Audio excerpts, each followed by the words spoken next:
I've made my childhood dream come true. The dream that I've had literally since I was 5. Borneo is the third largest island in the world, after Greenland and New Guinea, and is shared by the Malaysian states of Sabah and Sarawak, Indonesian Kalimantan, and the nation of Brunei.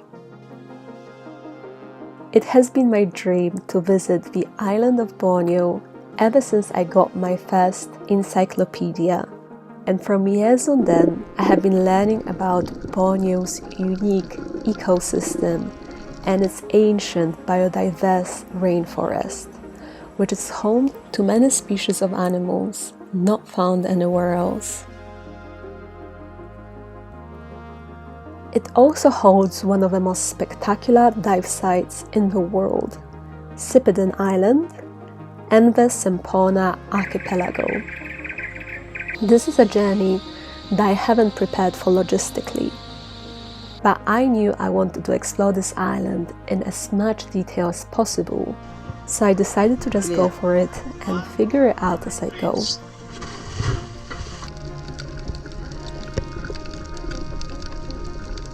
Tell you one thing, I don't think I'll be able to look at diving in the same way after being here.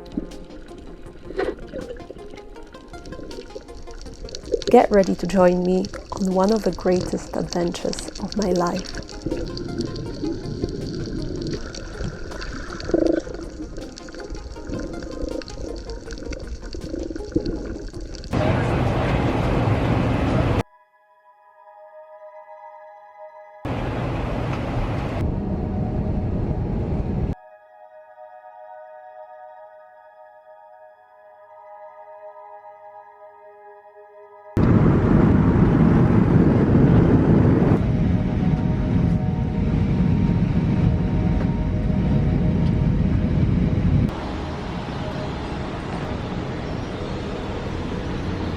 So I turned my dream into a reality, and I just arrived to my beautiful, beautiful room in Borneo. I'm so happy to be here, and I'm so happy with this space.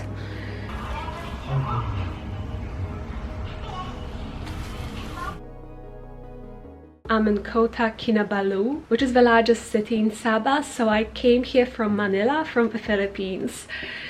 This has been my dream for years, but Borneo is not the easiest place to get to. There are no major capitals on the island, except from the one of Brunei, but Brunei is a very small country and it's not very touristic. So yeah, the connections from Europe to Borneo are limited and expensive, but you can only imagine how unbelievably happy I am, and I feel so blessed to be here. As soon as I arrived, I had a window seat. I never take window seats when I solo travel, just because I don't find them convenient.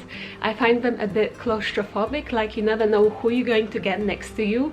But for Borneo, I made an exception and I booked a window seat just because I wanted to see my surroundings even before I land. And from the moment we began to land and I could see Borneo from above, I knew this was my happy paradise that I dreamt of seeing, and I knew why. The wilderness, the nature, forests, jungles, these islands near Kota Kinabalu just completely covered in forests. I would always go through my animal books when I was younger because I was obsessed with the animals and still am. And I would see these monkeys and these elephants and these birds that would only exist on Borneo. And I would always look at the map and just dream of coming here. I feel like my interests when I was younger really shaped me and really shaped who I am today, because I am essentially a nature traveler. For the most part, I am all about the tropical nature, wilderness destinations where I can discover new species of animals, plants. Sometimes it's easier to meet people in the city, but I don't think staying outside of the city stops you from getting to know the cultures. Quite the opposite. I think you can learn more about the country and the people living in a country by going to more remote destinations and speaking to people there. As it usually goes with your dream childhood destinations, you have this vision of this idea of a place, but you don't have a specific plan or know exactly how to travel the place. You just know about these specific locations and places that you want to see, but how to get there is a bit more tricky. So today is going to be all about planning. I'm actually going to go to different agencies. I actually prefer to travel by myself most of the time. However, these places might be able to help me with organizing transport, telling me if I can get a bus to some of these places or if I have to fly to some of these places, which I might have to do. So that is the general plan. And I also want to go to some diving centers, maybe inquire about some diving. I actually picked up some leaflets from the airport, so I want to go through them really quickly and see what they offer here. My goodness, this sounds very exciting. This is Challenge Mount Kinabalu paragliding. That would be insane.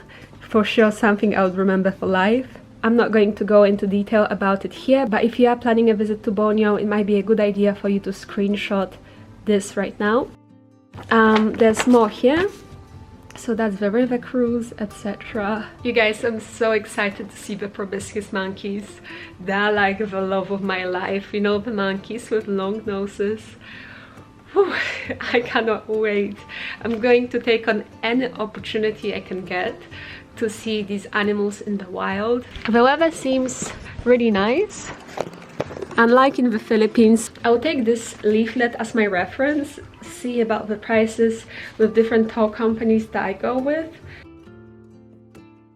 What a gorgeous day it is. I don't remember the last time I've seen so much sun. Before I go to the tour agencies, I'm going to quickly grab some breakfast. I already found a place online that has really good reviews for breakfast, 4.8 stars. So I'm heading there now. My first proper day in Kota Kinabalu, so everything is still very new to me. My hotel, by the way, is in the perfect location because it's right in the city center. It is more pricey than what I'm used to paying, but I wanted to treat myself. The last couple of weeks I've spent quite literally sleeping on the floor with local Filipino people, with local Filipino friends. I've been camping, I've been sleeping locally in native villages with no mattress, no bed. So I really wanted to treat myself, but at the same time I am a little worried because the cost is going to add up very quickly of my hotel. So maybe I need to change, though I absolutely love the hotel. Okay, so I can already see the sign saying Gaya Street Food Market. So I think this is where I'm heading. Thank you. Hi. Yesterday's food was not it for me. I didn't check the reviews. I just went to a random restaurant that I could spot, like a street food restaurant. It's like a hybrid between street food and a restaurant. And the chicken was so hard, I could not bite into it. So now I'm decided to actually go to the place that has good reviews. I just found it. So this one is the place that I looked on Google Maps, and it had the best reviews from all the breakfast places. So I really hope it's nice. No pork served. They have Wi-Fi, so the lady just gave me a Wi-Fi password. And look at all these different options. Oh, what is that? I don't know what it is. That's the signature dish, I think, for them. I saw a review from somebody from France, which was very recent, and they said the croissants are the best here. They compare to French ones. I think this place is good for digital nomads. So this is what I'm going to be having with my noodles. I've never heard of this, and the ladies found it quite difficult to explain. From online, it seems like it's soya based and vegetarian, but they said that it's not vegetarian, it's made from fish. Futsuk. I think they said futsuk. Futsuk. This is what they were talking about. Very salty and fishy. Really yummy though. The food, the stuff, the vibe, the price, everything, 10 out of 10. The stuff was so lovely. They were even asking me what's my plan next and trying to like give me different suggestions, and incredibly affordable. My meal was less than £2. It was like £1 something. Anyone in Kota Kinabalu, you should go and check it out. I'll be definitely going there again, and plus they have Wi-Fi and you can actually work. They have upstairs and downstairs. Okay, now let's go to the tour agency. Okay, so I've just been to the first top place. People there have been really friendly also, and they offered all the tours that I showed you about, as well as diving. The only problem is the tours are at least double to what that leaflet said that I showed you. They also did paddy courses and fun dives. Also, I really wanted to hike Mount Kinabalu, and the lady there said I need to book it at least 3 to 6 months in advance. She was not able to tell me if that's the general case or just with the tour agency, but all I know is that I don't have 3 to 6 months to wait to climb the mountain, but I really wanted to do it. It seems a little odd that I would have to book 3 to 6 months in advance, but at the same time I know there are many hikers out there.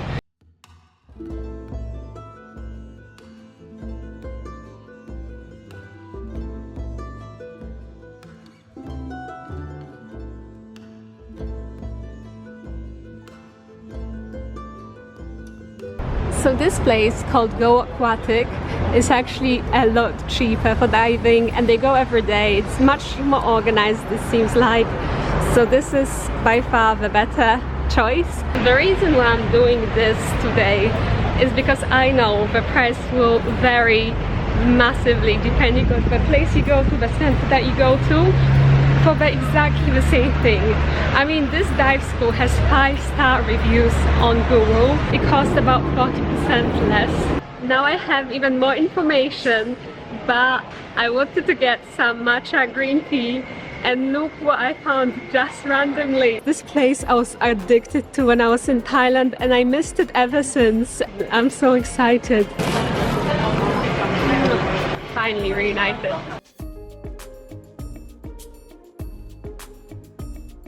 Okay, so I just got back to my hotel room.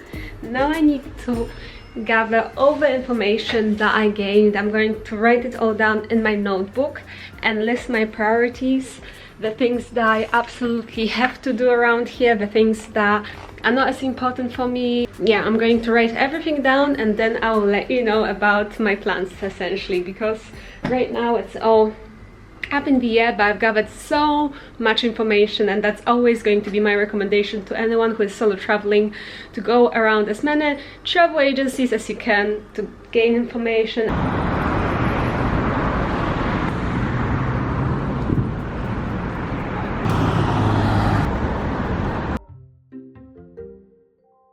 So we have different types of durian.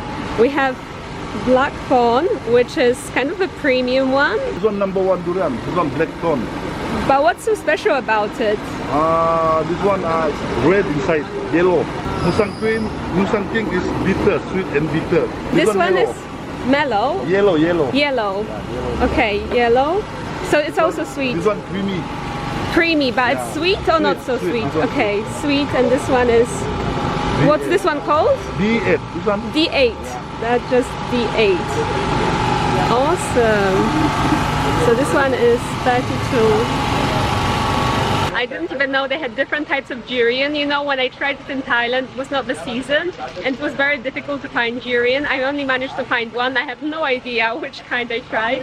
But here they have different kinds, but definitely D8 is the one that they have the most of, and it's the cheapest.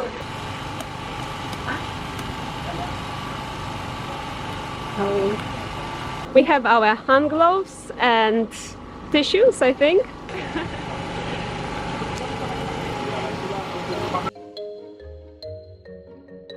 It's so amazing. I will never understand the hate about this fruit because it's literally my favorite. I could eat it every single day. Why do these people discriminate against durian? It's done nothing wrong. It doesn't even smell. Okay, durians just make me so happy. Anyway, I need to get through